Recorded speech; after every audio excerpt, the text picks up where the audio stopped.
Buenos días.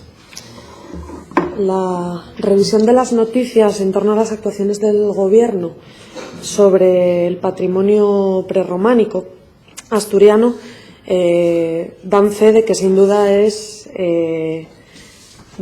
una cuestión que daría para un capítulo entero de Maldita Hemeroteca. En 1985 se declaran Patrimonio de la Humanidad 6 monumentos del prerrománico asturiano. Esto supone la puesta en valor en una herramienta de gran alcance social de un conjunto patrimonial que ya había sido puesto en valor previamente por investigadores de toda Europa desde hacía ya muchísimo tiempo.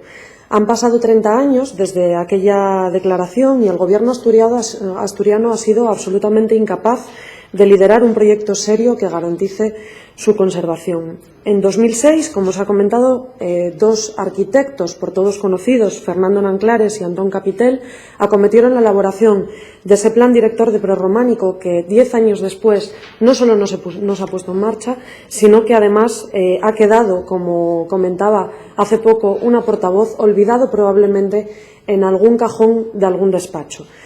Hace un rato el señor portavoz de Izquierda Unida argumentaba que un bien patrimonial no debería ser objeto de protección por el hecho de ser de época franquista.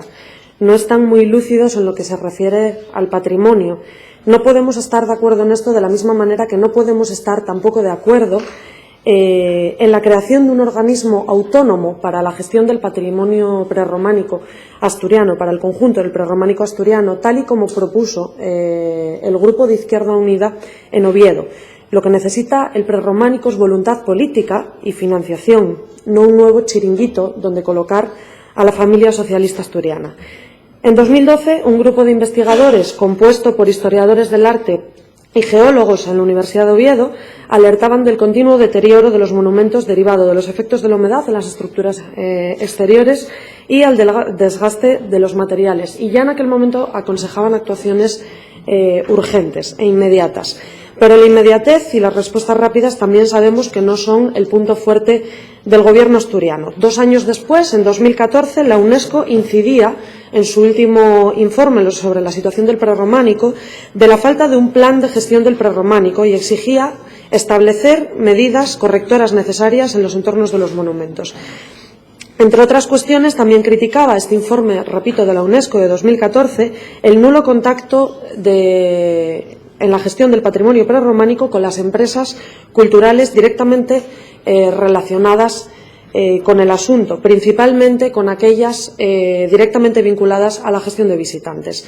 La situación es desde luego delirante. El conjunto prerrománico más importante de Europa, con una parte cayéndose a cachos y otra restaurada, pero con unos accesos que impiden su visita a personas mayores, personas con movilidad reducida o personas que porten, por ejemplo, un carrito de bebé. Este mismo verano, una solicitud en change.org recogió más de 4.000 firmas en menos de un mes, solicitando o pidiendo la mejora de accesos a los monumentos del Naranco.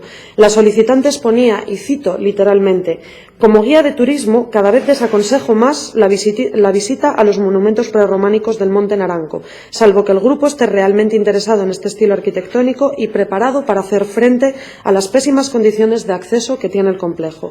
En noviembre del año pasado, el Gobierno anunció una vez más que estaba trabajando en un plan estratégico para el prerrománico, como decía al principio de mi intervención, Maldita Hemeroteca, y es que llevan más de 10 años trabajando en un plan estratégico para el prerrománico asturiano. Nos queda la duda, como siempre, de si se trata de pereza, de desinterés o de simple inutilidad. Vamos a apoyar esta iniciativa, a ver si por una sola vez el Gobierno atiende a razones y escucha una de las propuestas salidas de esta Cámara.